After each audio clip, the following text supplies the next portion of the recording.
Kateri primeri so se vam nekako najbolj stisnili v spomin? Tega je veliko, veste, vsak po svoje, ne.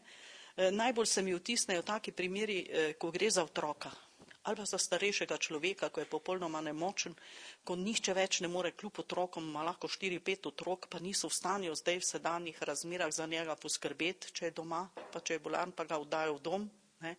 In tukaj prihaja včasih do takih težav, tudi do pritiskov posameznih otrok in medsebojnega prepiranja, kdo bo staršem kaj dal, kdo jim ne bo, si med seboj prepoveduje, kdo ga žigar obišče, kdo ne, kdo je več za njih naredil, kdo manj, ampak predvsem z enim interesom, da če bo ta starejši človek umrl, kdo bo dedoval za njim. Se pravi, tu zadaj je predvsem materialni sil, manj pa tako manj človeški, sorodstveni. Moram reči, otroci me pa najbolj prizadenejo. To me pa tako prizadene, da kak otrok umre, zato ker je nekaj prepočasi narejenega ali pa prepozno narejenega, ali pa ker so starši mislili, da je to otroška bolezen, pa je bilo nekaj čist drugega zadaj. Ne. Katerimi težavami pa se sedaj najbolj ukvarjate? Katere so tiste? Omenili ste, da največ pritožb v zdravstvu.